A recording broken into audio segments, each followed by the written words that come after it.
जय गुरु जी। गुरु जी की सारी संगत को हाथ जोड़ के जय गुरु जी। हम कैसे गुरु जी से जुड़े मैं थोड़ा सा बताना चाहूंगी, क्योंकि बहुत पहले से हमें चंडीगढ़ में वशिष्ठ आंटी हैं, वो काफी समय से बोलती रही कि यहाँ सत्संग होता है और आप हमारे साथ चलिए और एक बार जरूर चलना।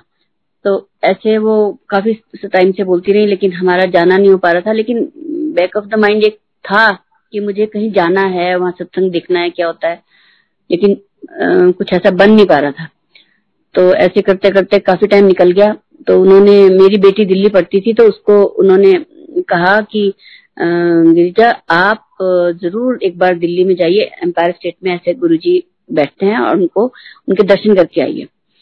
तो हो सकता है गुरुजी का बुलावा था, कब से आ रहा था। तो गिरिजा गई और ये गुरुजी को मिलने गई। तो वहाँ एम्पायर स्टेट में गई, तो वहां से जब आई तो इसने आते ही हमें फोन किया और कहा कि मम्मा वहां जाके इतना पीस ऑफ माइंड मिला कि मुझे मतलब ऐसा कुछ महसूस हुआ है कि पता नहीं मुझे क्या मिल गया, और एक बार आपने जरूर चलना है गुरुजी को मिलने। मैंने कहा ठीक है।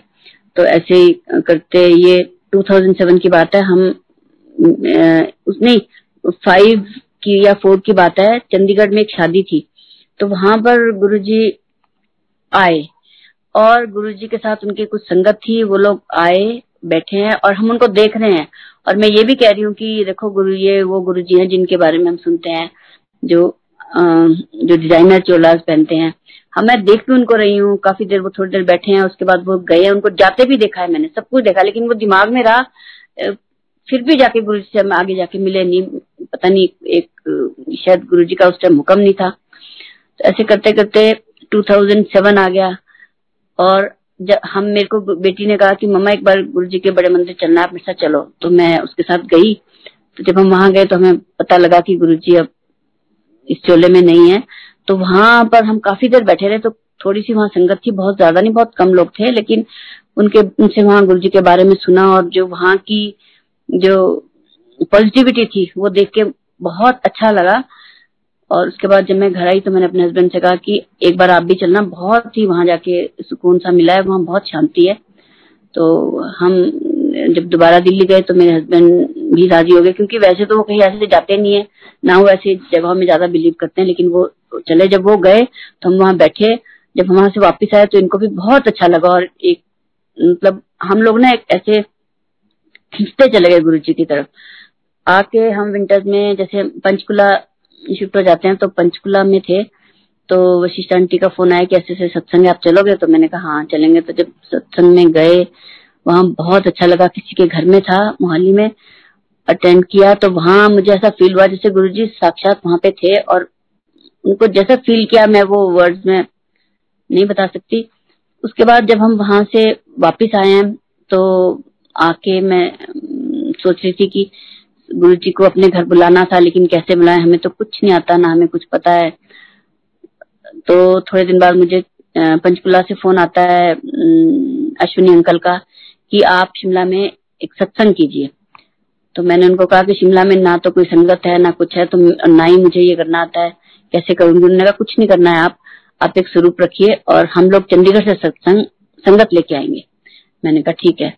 तो हमने ऐसे, उस दिन मेरे बेटे की वेडिंग एनिवर्सरी थी, हमने सत्संग रखा और चंडीगढ़ से संगत आई, पंचकुला से वशिष्ठ आंटी और अश्विनी अंकल उनको लेके आए। तो जब यहाँ पे सत्संग हुआ, उस दिन बड़ी बारिश थी, ये लोग वापस गए तो बहुत अच्छा लगा। तो हम गुरु जी के दरबार के आगे ऐसे बैठे थे।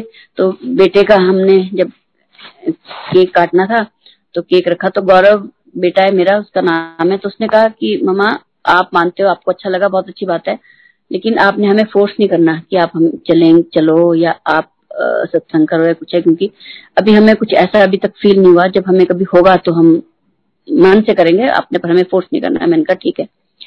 उसके बाद उन लोगों ने अपना केक काटा, ऐसे बैठे हम लोग चाय पी रहे थे दोबारा। तो एकदम वो कहता है कि देखो मम्मा ये क्या है, गुरुजी के स्वरूप की तरफ दिखता है। तो देखा तो उनके यहाँ फेस पे से अमृत टपक रहा था। हमने भी देखा, हम बड़े हैरान हुए, क्योंकि सामने सामने देखते देखते ही सब क्या हो गया। तो बस उसी टाइम फिर समझ आ गई कि गुरुजी ने अपना चमत्कार दिखाया, जैसे अभी बेटे थोड़ी देर पहले बोल के हटा था कि जब तक मुझे कुछ ऐसा नहीं होता तब तक आप हमें फोर्स ना करिए। तो उसको भी बहुत अच्छा लगा। उस दिन से हमारे बच्चे भी गुरुजी को बिल्कुल मानने लगे। और ऐसे करते करते, जैसे क्योंकि मेरे मन में था कि गुरु तब बनाने का फायदा है जब हस्बैंड बच्चे सब माने, तब गुरु बनाने चाहिए। तो ये अपने आप गुरुजी ने कैसे ये सब किया हमें खुद समझ नहीं आया। ऐसे ही हमें मंथली सत्संग हम करने लग पड़े। संगत शिमला की जुड़ती गई, कभी 2-4 करते करते आज हमारे पास कम से कम 100 के करीब शिमला में संगत होती है। और समर्स में कई बार बाहर से भी लोग आ जाते हैं तो ज्यादा भी हो जाती है। तो ऐसे ही करते करते एक दिन मुझे फिर चंडीगढ़ से फोन आता है कि आप लोग एनुअल संगत कीजिए शिमला में। तो हमने ऐसे ही, अगस्त में मेरी बड़ी ग्रैंड डॉटर का बर्थडे होता है, तो हमने उस दिन सोचा कि हम आज रखते हैं 26 अगस्त को। तो हमने 26 अगस्त को संगत शिमला में रखी। और पहली बार हमने बड़ी संगत की तो बहुत अच्छा लगा, बच्चों को बहुत अच्छा लगा, शिमला में संगत जुड़ने लगी। और ऐसे करते करते हर साल एनुअल संगत अगस्त में होनी शुरू हुई और मंथली संगत होती है। मंथली संगत हम सारी संगत से बात करके देख के जो सुटेबल डेट होती है उस दिन करते हैं। लेकिन जो आज का टाइम है, कोरोना का टाइम है, थोड़ा सा गुरुजी ने शायद ये उन्हीं की मर्जी रही होगी, तो हम लोग एक प्ले लिस्ट सबको डाल देते हैं और उस प्ले लिस्ट को सब लोग सेम टाइम पे ऑन करते हैं और सेम टाइम पे सभी के घर में आरती और भोग लगता है। और आजकल ये सिस्टम चल रहा है, लेकिन संगत गुरुजी की, सत्संग गुरुजी का बंद नहीं हुआ, ये लगातार चलता आ रहा है और कृपा रहेगी गुरुजी की और ऐसे ही चलता रहेगा। तो हम बता रहे हैं कि मुझे जब से गुरुजी, अब हम बार बार यही, मैं और मेरे हस्बैंड बात करते हैं कि जब गुरुजी चोले में थे तो गुरुजी ने हमें अपने पास उस समय क्यों नहीं बुलाया, लेकिन बुलाया था तब हम समझ नहीं पाए। अब हम गुरुजी को ऐसा महसूस करते हैं कि जैसे हम आपस में बात करते हैं वो सारी बात सुनते हैं और जो हम चाहते हैं वो देते हैं। एक बार ऐसे ही हम सत्संग, एक बार यहाँ शिमला से बद्दी में सत्संग था, तो शिमला से एक संगत मेरे साथ जा रही थी बद्दी में और वो हम दोनों आंटी जा रहे थे। तो रास्ते में उन्होंने कहा कि मैं वैसे बहुत ज्यादा साईं बाबा जी में बिलीव करती हूँ, लेकिन आप मुझे बताओ कि साईं बाबा जी, क्या गुरुजी भी साईं बाबा जी हैं? मैंने कहा मैं तो हर देवी देवता और हर गुरु को गुरुजी के रूप में देखती हूँ और मेरे लिए तो साईं बाबा जी और गुरुजी एक ही हैं। ऐसे हम बातें करते करते बद्दी चले गए। और बद्दी में जब हम मंदिर मत्था टेकने गए तो बद्दी मंदिर में उन्होंने एक झूला लगाया हुआ है और झूले में उन्होंने वो एक साइड गुरुजी का स्वरूप था और साथ में साईं बाबा जी का था। तो मैंने उन आंटी को बोला देखो जवाब मिल गया। वो भी कहते हैं हाँ। तो खैर वो तो वैसे ही गुरुजी को बहुत मानती हैं। तो ऐसे गुरुजी ने हम पर बहुत सी मेहरबानी की, बहुत से मिरेकल हमें लाइफ में दिखाए हैं। एक बार मेरे को थोड़ी थोड़ी यहाँ पे शिमला जैसे चढ़ाइयाँ उतराइयाँ बहुत ज्यादा हैं, चलते हुए मुझे सांस की तकलीफ शुरू हो गई। उसमें मुझे यहाँ पे चेस्ट में पेन होने लग जाती थी। तो मैंने यहाँ शिमला में डॉक्टर को दिखाया तो डॉक्टर ने टीएमटी किया और उन्होंने उसके बाद कहा कि आपकी रिपोर्ट ठीक नहीं है और आप इमीडिएटली एंजियोग्राफी करा लीजिए। और इतनी बड़ी उन्होंने दवाइयों की लिस्ट दे दी कि और ये आप स्टार्ट कर लीजिए और जैसे सॉर्बिट्रेट वगैरह दे दी कि आप अपने पास रखिए, जब भी जरूरत होगी इसको इमीडिएटली आपने टंग के नीचे रखना है। तो ये सुन के मैं तो बहुत घबरा गई, बहुत डर गई। लेकिन फिर हम लोग चंडीगढ़ चले गए कि हम डॉक्टर को दिखाते हैं। तो हमारे वहाँ एक अपने डॉक्टर हैं जहाँ पे मेरे हस्बैंड अपना डायबिटीज का चेकअप कराते हैं। वो डायबिटीज के और हार्ट के स्पेशलिस्ट हैं, डॉक्टर भाटिया। तो उन्होंने कहा कि एंजियोग्राफी करने से पहले ना आप एक सिटी एंजियोग्राफी है वो कराइए। तो सिटी एंजियोग्राफी हम कराने चले गए। तो जब सिटी एंजियोग्राफी कराई तो मैंने उनको कहा कि भाई मैं तो गुरुजी का स्वरूप अपने पास रखूंगी अंदर जाते हुए। तो उन्होंने कहा आप अपने हाथ में रख लो। तो हाथ में मैंने स्वरूप रखा और गुरुजी को जय गुरुजी उनका मंत्र जाप करती रही और मैंने कहा गुरुजी जो भी है वो आपके हाथ में है, आपने बड़े बड़े प्रॉब्लम्स लोगों की दूर की है तो ये भी आपने ही देखनी है जो भी होगा। उसके बाद हम वहां से करा के जब बाहर निकले तो जो वहाँ के डॉक्टर थे सिटी एंजियोग्राफी वाले, उन्होंने हमारे डॉक्टर से बात कर ली और उन्होंने उनको बता दिया कि इनका बिल्कुल ठीक है। तो अभी हम बाहर बैठे थे तो हमें डॉक्टर का फोन आ गया कि आप बिल्कुल मत घबराइए और आपका सारा ठीक है और कल आप आके रिपोर्ट दिखा दें। तो जब हम रिपोर्ट लेके सुबह डॉक्टर साहब के पास गए तो डॉक्टर साहब ने कहा आपको कोई हार्ट की प्रॉब्लम नहीं है और आप कोई मेडिसिन नहीं लो और आप नॉर्मल जैसे लाइफ जीते वैसे जियो। बड़ी खुशी हुई, आ गए। लेकिन प्रॉब्लम फिर वही थी, जब भी चढ़ाई चढ़नी तो मेरे यहाँ पे पेन हो जानी। तो इनके मामा जी डॉक्टर हैं, तो उन्होंने उनसे डिस्कस किया, तो उन्होंने कहा नहीं नहीं मैं नहीं मानता, आप एक बार फिर से अपना टेस्ट कराइए। हम 40 चले गए। 40 में उन्होंने हमारा टीएमटी किया, तो टीएमटी बिल्कुल नॉर्मल आया, वही गुरुजी की कृपा। तो जब नॉर्मल आ गया तो डॉक्टर ने कहा कि अभी नहीं, आपको कोई प्रॉब्लम नहीं है, आप कोई दवाई नहीं लोगे। हम आ गए, लेकिन मामा जी फिर नहीं माने, कहते नहीं ऐसा हो नहीं सकता कि जब आपको ये पेन है और आपको सांस चढ़ता है, आप एक बार प्रॉपर चेकअप कराओ। फिर हम डॉक्टर भाटिया के पास गए कि हम किन डॉक्टर से कंसल्ट करें, कहाँ जाएं। तो उन्होंने कहा कि ऐसा है, एक स्ट्रेस थीलियम टेस्ट होता है, आप वो करा लीजिए अगर आपको अभी भी विश्वास नहीं हो रहा। वो सिर्फ 40 में पॉसिबल है। तो हम मोहाली में 40 में चले गए। वहां पे वो टेस्ट करते हैं, उसमें वो एक डाई भी डालते हैं और आपको आइसोलेशन में रख देते हैं। थोड़ी देर वो रख के उसके बाद टीएमटी करते हैं। जब उन्होंने सारा किया, सब देख लिया, तो उसके बाद उन्होंने मुझे कहा आप इमीडिएटली यहाँ से बाहर चले जाओ। जब मैं बाहर चली गई तो उसके बाद थोड़ी देर बाद जब उन्होंने रिपोर्ट दी तो रिपोर्ट बिल्कुल नॉर्मल थी, क्योंकि गुरुजी का स्वरूप वही मैंने आपको बताया, मेरे हमेशा हाथ में रहता है कि ये मैं हाथ में रखती हूँ हमेशा। और जब वहां से मैं आई तो हम डॉक्टर के पास गए, तो डॉक्टर ने कहा अब बिल्कुल आप निश्चिंत हो जाए, आपको हार्ट की कोई प्रॉब्लम नहीं है और इस बारे में आप अब सोचना बंद कर दो। तो अब प्रॉब्लम होती है, लेकिन अब वो हार्ट की नहीं है, ये मुझे पूरी, उसके भी कितना टाइम हो गया, उसके बाद भी 5-6 साल निकल गए, मुझे वैसे कोई प्रॉब्लम नहीं हुई, लेकिन वो थोड़ी बहुत चलती है। लेकिन अब मैं उसको अब इतना सीरियसली नहीं लेती कि हार्ट किया या कुछ है, क्योंकि सारी तरफ से वो सब डॉक्टर ने कहा आप नॉर्मल हो। तो ये सब गुरुजी की कृपा है जो चल रही है साथ साथ।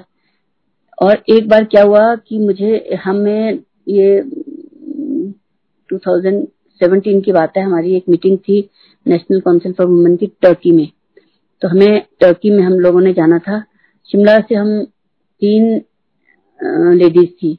तो जो वो वहां की डेट जो मीटिंग की थी वो मई 30, 31, 1, 2, 3 ऐसे 5 डेज की मीटिंग थी।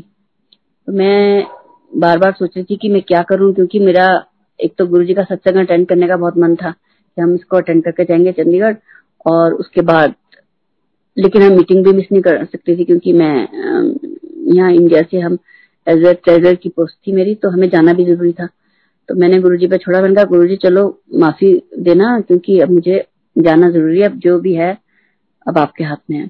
तो ये कह के हमने वीजा अप्लाई कर दिया। हमने ऑनलाइन वीजा अप्लाई किया, तो थोड़ी देर में मेरा वीजा ओके होके आ गया और हम लोग यहाँ से चले गए।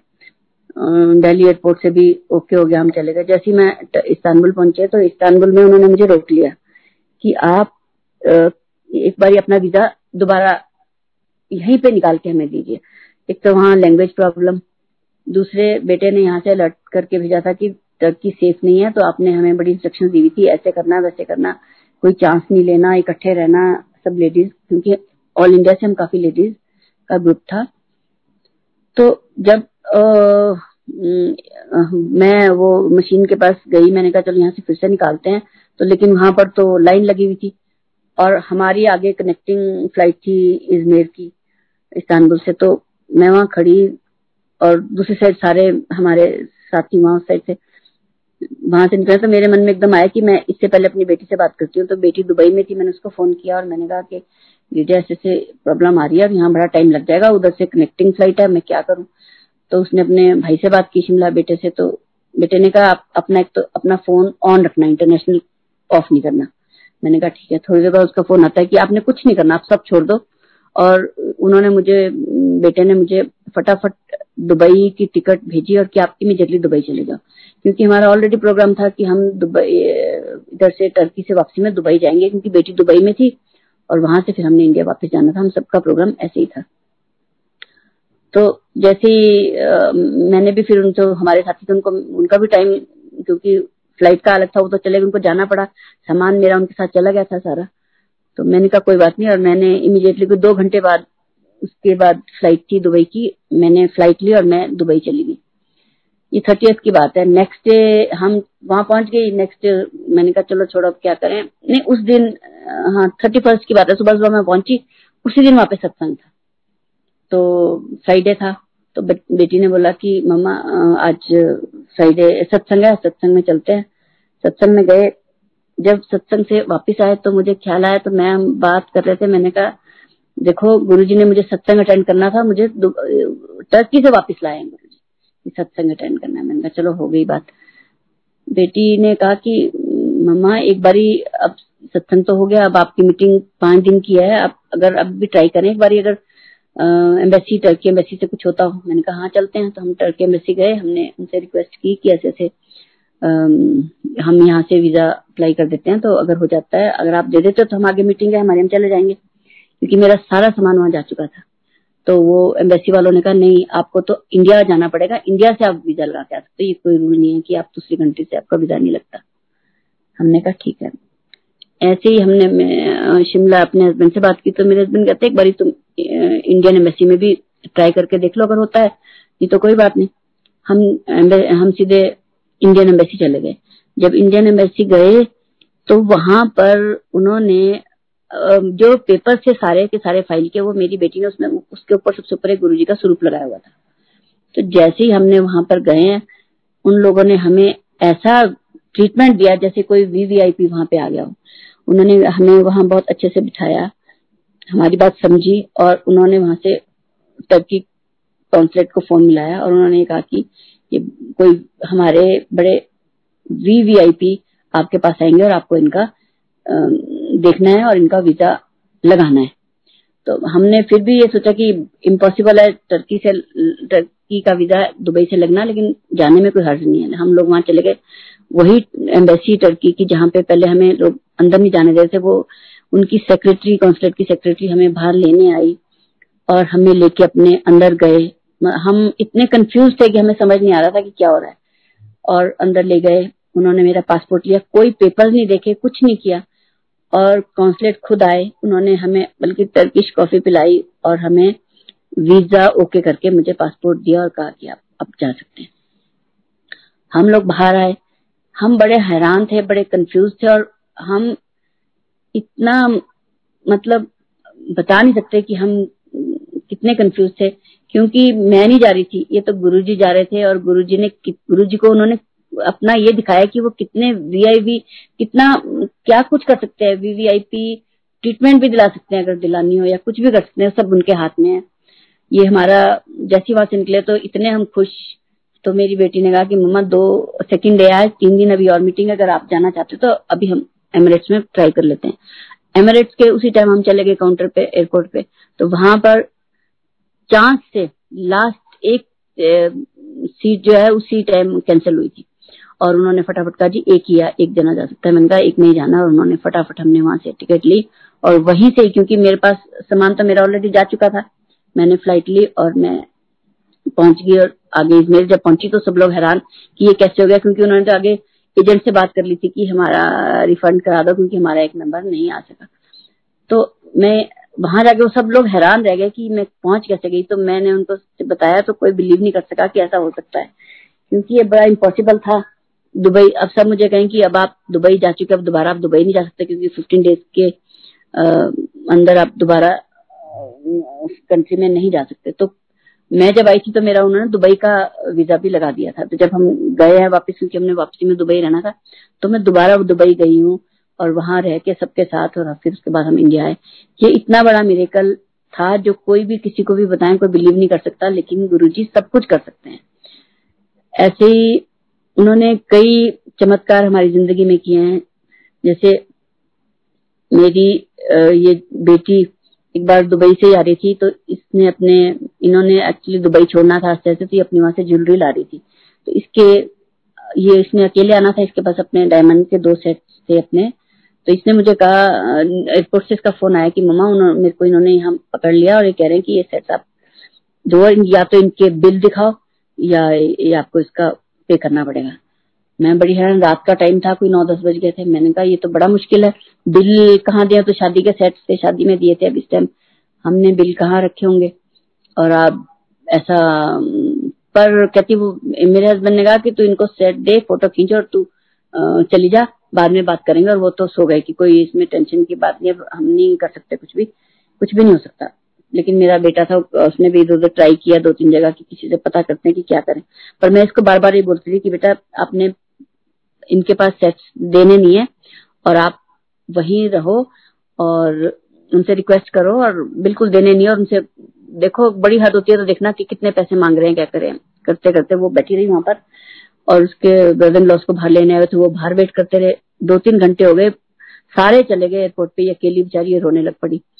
तो ये रो रही थी, तो इसको कहीं कोई इसको बुलाने आए कि आपको अंदर जो है यहाँ के कमिश्नर है वो बुला रहे हैं। वो उन्होंने कहीं कैमरा से इसको रोती को देख लिया, तो उन्होंने कहा कि आपको क्या प्रॉब्लम हुई। तो ये ऐसे बैठ गई। तो इसके हाथ में घड़ी थी, उसमें गुरुजी वाली घड़ी थी, इसको कहीं सत्संग में मिली थी दुबई में। तो उन्होंने कहा पहले बताओ ये कौन है। उन्होंने कहा जी ये मेरी बेटी ने कहा ये मेरे गुरुजी हैं। कहते अच्छा।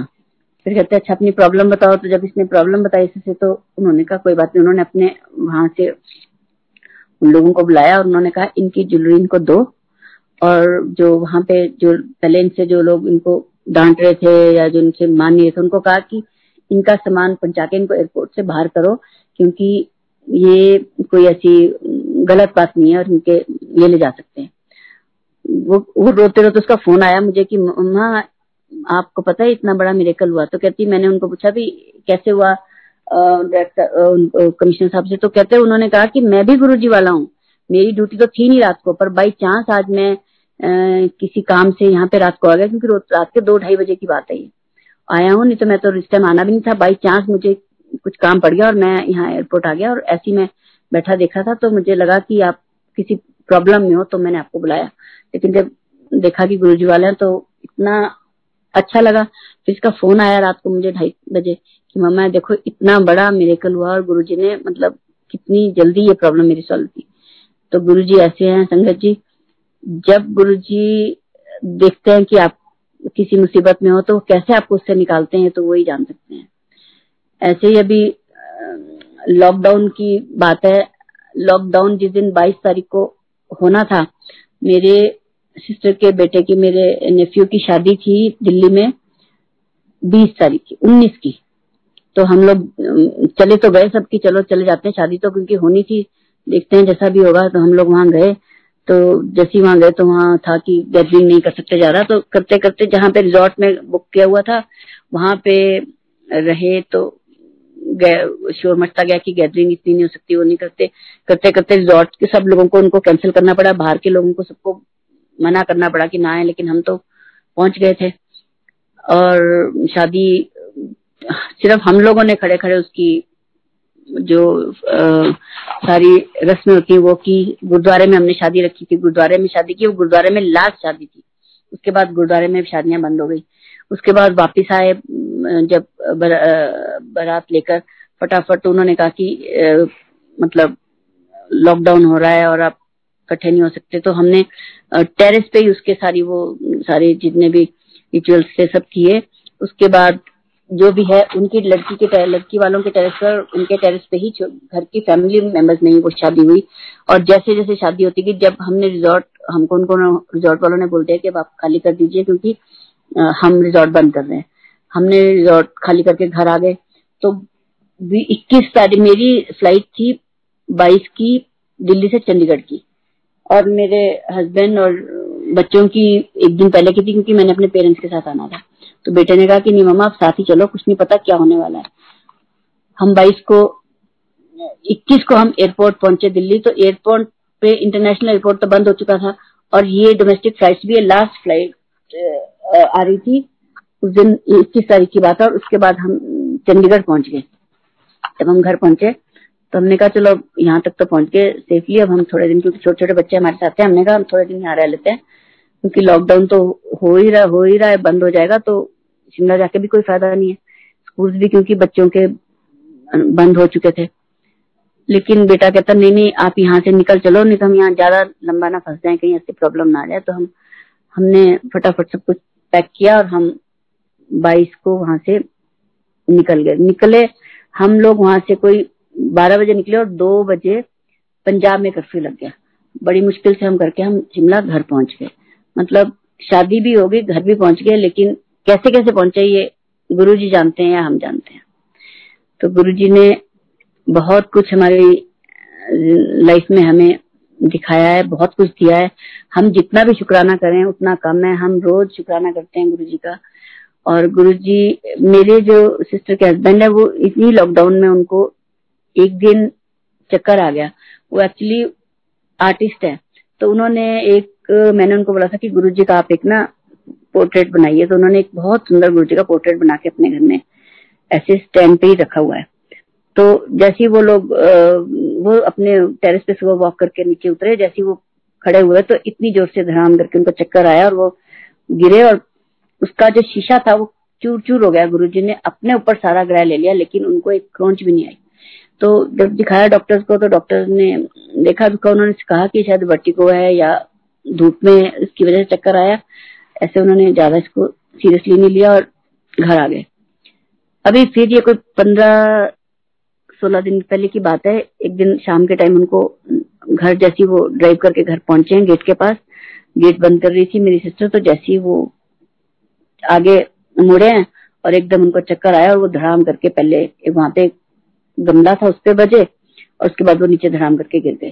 तो मेरी सिस्टर अकेली थी, उसने बड़ी मुश्किल से उनको उठाया, पानी पुनी उन पे डाल के उनको बड़ी मुश्किल से जगाया। कि फिर उनको जब होश आई तो लिफ्ट में ले गई अपनी फ्लोर पे। वहां ले जाके उसने फटाफट अपने बेटे को फोन किया। बेटा उस टाइम नारायणा में था, इतनी दूर गुड़गांव से, लेकिन वो उसने अपने फटाफट अपने ब्रदर इन लॉ को फोन किया। वो आए, इनको इमीडिएटली उसने कहा कि फटाफट इनको हॉस्पिटल ले चलते हैं। और उनका बेटा धनराज भी हॉस्पिटल आ गया। तो हॉस्पिटल ले गए, ऊपर से कोरोना का टाइम, उस टाइम पता नहीं था कि पहले जब उन लोग जब पहले चक्कर आया था तब तो वो कोरोना फ्री था, वहां कोई कोरोना पेशेंट्स नहीं थे, और अब वहां पे कोरोना पेशेंट्स आ रहे थे सारे। तो उसने कहा, मेरी सिस्टर ने रोते रोते फोन किया कि ऐसे ऐसे हो गया, और डॉक्टर्स उनको इमरजेंसी में ले गए हैं और अब पता नहीं क्या होने वाला है। मैंने उसको कहा कि बस गुरुजी का ध्यान करो और कुछ नहीं सोचना। और उनकी बेटी उनको देखने आ रही थी, तो उसको मैंने कहा गुरुजी का स्वरूप अपने साथ रख ले। वो लेके आई, उसने पापा के पिलो के नीचे गुरुजी का स्वरूप रख दिया और सारी रात उन्होंने रोते रोते काटी। रात को उनकी पल्स, डॉक्टर्स ने कहा इनकी पल्स बहुत डाउन चली गई है। इतनी डाउन चली गई थी कि डॉक्टर्स को उनको शॉक, इलेक्ट्रिक शॉक देने पड़े। जब इलेक्ट्रिक शॉक दिए उसके बाद वो रिवाइव किए। तो उसके बाद डॉक्टर्स ने कहा कि हम इनको इमीडिएटली टेम्परेरी पेसमेकर लगाएंगे। कल आप डिसीजन ले सकते हो कि आपने यहाँ लगवाना है कि कहाँ लगवाना है, लेकिन अभी हमें इमरजेंसी में लगाना पड़ेगा। तो उन्होंने टेम्परेरी पेसमेकर लगाया। तो डॉक्टर ने कहा अभी हमें इनके ना स्टिचेस करने पड़ेंगे, क्योंकि 8 स्टिचेस तो इनके माथे पे, यहाँ पे आंख पे के ऊपर लगेंगे। बहुत डीप इनके जो चोट लगी है। तो वो उनको ओटी में ले गए। तो जब ओटी में जा रहे थे तो उन्होंने कहा कि मैं ये स्वरूप अपने हाथ में रख लूं डॉक्टर साहब, क्योंकि मेरी बेटी मुझे दे गई है। डॉक्टर साहब ने कहा कि हाँ क्यों नहीं, आप रखिए। और वो ओटी में ले गए। तो ओटी में जब उन्होंने उनका सारा वो खोला देखा, तो उन्होंने कहा इसमें तो स्टिचेस की जरूरत ही नहीं है। और उन्होंने उसको वॉश वॉश करके बैंडेड लगा के बाहर भेज दिया कि इसमें आपको अब इसकी स्टिचेस की जरूरत नहीं है। और उसके बाद उन्होंने उनको वो भेज दिया कि अब आप सुबह बता दीजिए जो अभी आपने करना होगा। तो सुबह सबने फिर ये डिसीजन लिया कि जो भी है यहाँ से नहीं शिफ्ट करेंगे, जो यहाँ के डॉक्टर्स कहेंगे वही करेंगे।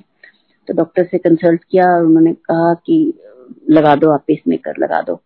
तो डॉक्टर ने वो पेसमेकर लगा दिया और गुरुजी की कृपा से 2 दिन में वो डिस्चार्ज होकर घर भी आ गए। अब ये सब गुरुजी का मिरेकल है कि पता भी लग गया कि क्या प्रॉब्लम थी, क्यों चक्कर आ रहा था, क्योंकि उनकी पल्स डाउन हो जाती थी। अब वो पेसमेकर से उन्होंने उनकी सेटल कर दिया कि 60 से नीचे नहीं जाएगी, और घर आ गए। दूसरी टेंशन अब ये थी कि वहां पे कोरोना पेशेंट्स थे सारे। अब ये दोनों, ये सब लोग चारों, मेरी सिस्टर, उनके हस्बैंड, उनके बच्चे, बेटा बहू, सब एक्सपोज तो हो चुके थे हॉस्पिटल में। अब कोरोना की प्रॉब्लम आ गई थी कि किसी को कोई वो ना हो। ये लोग घर में क्वारंटीन में रहे, बार बार इनको चेकअप के लिए भी खैर जाना पड़ा हॉस्पिटल। लेकिन आज 15-16 दिन हो गए हैं, बिल्कुल सब कुछ ठीक रहा। तो ये सब गुरुजी की मेहरबानी समझो, ये सब गुरुजी की कृपा है। और गुरुजी का बहुत बहुत शुक्राना, जो गुरुजी इतना कुछ हमारे लिए करते हैं, हमारी हर बात सुनते हैं। और गुरुजी को जितना हम शुक्राना करेंगे उतना कम है। मैं मतलब हर रोज गुरुजी के अगर हम सत्संग करने लगे तो कभी खत्म ही ना हो। गुरुजी हर बात सुनते हैं, हर बात हमारी वो पूरी करते हैं। इसलिए अब हमने तो मांगना ही ऐसे छोड़ दिया, क्योंकि उनको पता है कि हमें क्या चाहिए और कब चाहिए, तो वो गुरुजी ने देना ही देना।